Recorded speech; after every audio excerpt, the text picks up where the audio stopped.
প্রিয় ভাইরা আমার, ওমর রাদিয়াল্লাহু তাআলা বলেন, আমি তো চিন্তিত, খুব চিন্তিত।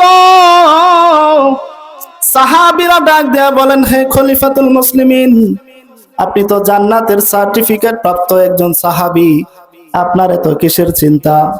আপনি যদি মারা যান, আল্লাহ আপনাকে সরাসরি জান্নাত দিবে। এইবার ওমর ডাক দিয়া বলেন, ওমর রাদিয়াল্লাহু তাআলা এবার ডাক দিয়া বলেন, সাহাবী, আল্লাহ হলো গফুরুর রহিম, আল্লাহ হচ্ছে হেদায়েতের মালিক। আবার রব্বুল আলামিন যাকে ইচ্ছা তাকে হেদায়েত দেন, যাকে ইচ্ছা গোমরাহের পথে আল্লাহ পরিচালিত করে দেন। আমার তো ভয় হয় যে আল্লাহ আমাকে জান্নাতের সার্টিফিকেট দিয়েছে, ঠিক আছে, আমার পূর্বে জীবনে যত গুনাহ ছিল আল্লাহ যদি চায় আবার আমাকে জাহান্নামী তো বানাইতে পারে। আমিও তো জীবনে গুনাহ করেছি, আমার জীবনে গুনাহ আছে। আমি তো এরকম না যে মায়ের পেট থেকে জন্ম নিয়েই আমি নিষ্পাপ হয়ে এসেছি, এরকম না। ওমর রাদিয়াল্লাহু তাআলা প্রথম অবস্থায় মুসলিম ছিলেন নাকি? মুসলিম ছিলেন না। রাসূলুল্লাহ সাল্লাল্লাহু আলাইহি ওয়াসাল্লামকে সে আঘাত করার জন্য, নবীজির মাথা মোবারককে নেওয়ার জন্য সে এসেছিল রাসূলের দরবারে। রাসূলের দরবারে ওমর রাদিয়াল্লাহু তাআলা এসেছে যে অন্য বাদশার হুকুমে আসছে যে মুহাম্মাদের মাথা এনে দিতে পারবে তার জন্য এরকম পুরস্কার আছে। সেই ওমর রাদিয়াল্লাহু তাআলা রাসূল সাল্লাল্লাহু আলাইহি ওয়াসাল্লামের কাছে যখন আসলেন মাথা নেওয়ার জন্য, এর প্রতিমধ্যে একটা ঘটনা ঘটেছে। রাস্তার মধ্যে এক ব্যক্তি বলে, তুমি যে রাসূলের মাথা আনার জন্য যাচ্ছ, তোমার ঘরে আগে ঠিক করো। এইবার ওমর রাদিয়াল্লাহু তাআলা রাগ হয়ে গেল, আমার ঘর ঠিক করবো মানে বুঝলাম না। তোমার যে বোন আছে, ভগ্নিপতি আছে, তাদেরকে আগে ঠিক করো। তারা তো ইসলাম ধর্ম গ্রহণ করে ফেলেছে, তারা তো কোরআন পড়ে।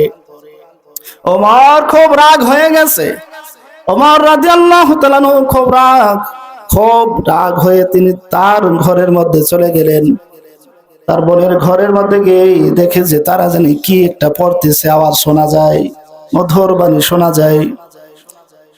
এইবার ওমর রাদিয়াল্লাহু তাআলা বললেন, দরজা খোলো। ভিতরে যারা ছিল তারা ভয় পেয়ে গেল। যে উমরকে শয়তান দেখলে ভয় পেত, যে উমরকে দেখলে বাতিলরা থর থর করে কেঁপে উঠত। উমরের সামনে কোনো অন্যায়কে প্রশ্রয় দিত না উমর। যদি কারো কাছে কোনো অন্যায় দেখা যেত তাহলে সাথে সাথে তার বডি থেকে মাথাটাকে আলাদা করে দিত। তার নাম হলো উমর।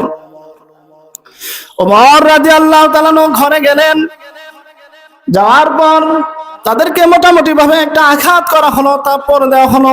থাপ্পড় দেওয়ার কারণে তারা আঘাতপ্রাপ্ত হয়ে গেল, কান্না করতেছে। এইবার ওমর রাদিয়াল্লাহু তাআলা মনের মধ্যে একটু নরম, একটু আল্লাহ রাব্বুল আলামিনের হেদায়েতের একটা নূর ঢুকে গেছে। সুবহানাল্লাহ। তার আগে একটা ঘটনা বলে নেই।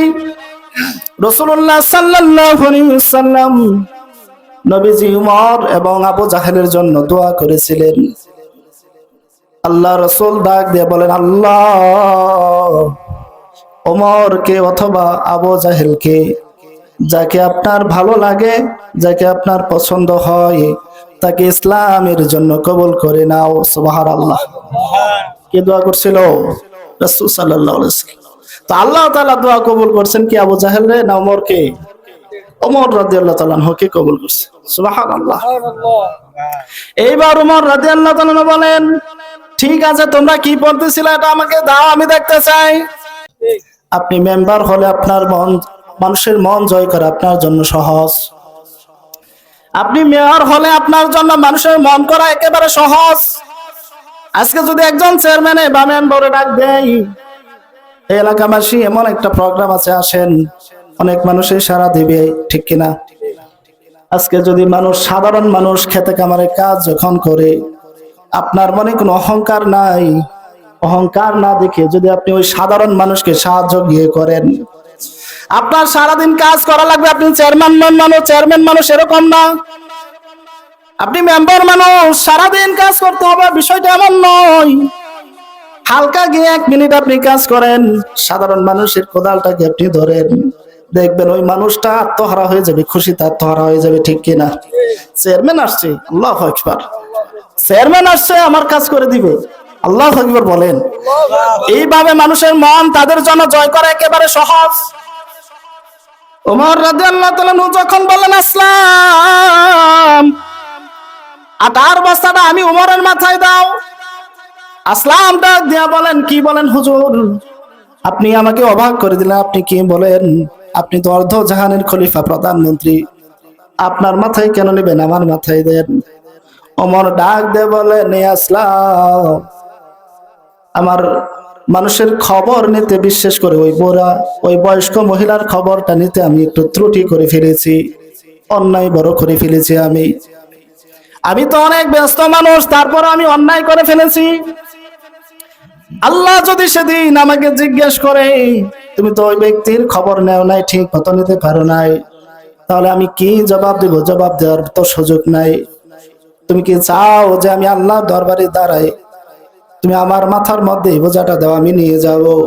এবার তাই হলো, ওমর রাদিয়াল্লাহু তাআলা নিজের মাথার মধ্যে এই আটার বস্তাটা বহন করে ওই মহিলার বাড়িতে নিয়ে গেল। শুধু তাই নয়, বাড়িতে নেওয়ার পর ওমর রাদিয়াল্লাহু তাআলা আটা কিছু আটা নিলেন। আটা নিয়ে তিনি নিজেই রুটি তৈরি করলেন। সুবহানাল্লাহ। রুটি বানালেন। রুটি বানিয়ে তারপরে তাদেরকে দেওয়া হলো, নেন আপনারা রুটি খান, আমি বানিয়ে দিলাম। আপনারা বুঝতেছেন কথা? শাসক হলে এমন দরকার আছে না নাই? নেতা তো এমন হবে, নেতা হলাম যাকে অনুসরণ করবে মানুষ, সাধারণ মানুষ, ঠিক কিনা? ওমর রাদিয়াল্লাহু তাআলা রুটি বানিয়ে দিয়ে বলেন, এই নেন আপনারা রুটি দিলাম, এই রুটি নিয়ে নেন, রুটি নিয়ে আপনারা খান, আর যখন আটা শেষ হয়ে যাবে এর আগে আপনি আমাকে খবর দিবেন, আবার আটা পাঠিয়ে দিব। তাই হলো। একবার এর পরের দিন ওমর রাদিয়াল্লাহু তাআলা তিনি তার মিম্বারে বসে গেলেন, দেশের সকল মানুষকে ডাক দিলেন, একত্রিত হলো সব মানুষ। এবার ওই মহিলাকেও ডাক দিয়ে আনা হলো। মহিলাও আসলো। এসে তো দেখে যে ওই যুবক যে আমাকে রুটি দিয়েছে, রুটি বানিয়ে দিয়েছে, আটা দিয়েছে, এই যুবক দেখা যায় চেয়ারের মধ্যে বসা। এই মহিলা থরথর করে কাঁপতে শুরু করলো। মহিলা ভয় পায় যে যুবককে আমি বলেছিলাম যে আল্লাহর কাছে আমি বিচার দিব, ওমরের নামে বিচার দিব। হয়তো বা এই যুবক নাকি কোন রকম ভাবে নাকি কাউকে নাকি বলে দিয়েছে, নাকি জানি না। ওমর রাদিয়াল্লাহু তাআলা কি বলে দিয়েছেন কিনা জানি না। আজকে দেখা যায় অনেক মানুষ, আজকে যে আমার ভয় লাগতেছে, আজকে নাকি আমার ফাঁসি হয়ে যায়। মহিলা ভয় পাচ্ছে যে যদি আমার ফাঁসি হয়ে যায়, এমন একটা মনের মধ্যে ভয় কাজ করতেছে যে আমি তো ওমরের নামে আল্লাহর কাছে বিচার দিব, সেটা বলছিলাম এই যুবকের কাছে। যুবক দেখি আজকে চেয়ারে বসা। এইবার ওমর রাদিয়াল্লাহু তাআলা সবার সামনে ওই মহিলাকে ডাক দিয়ে বলেন, এই আম্মা জান, আপনি আমার পাগড়িটা হাতে নেন, আর আমি আমার গলার মধ্যে পাগড়িটা পেঁচায় নিলাম। আল্লাহু আকবার বলেন। আমি আমার গলার মধ্যে এক দিক দিয়ে পাগড়িটা ঝুলিয়ে নিলাম, পেঁচিয়ে নিলাম, আর একদিক দিয়ে আপনি পাগড়িটা ধরেন, আমাকে আপনি ফাঁসি দেন। আল্লাহু আকবার বলেন।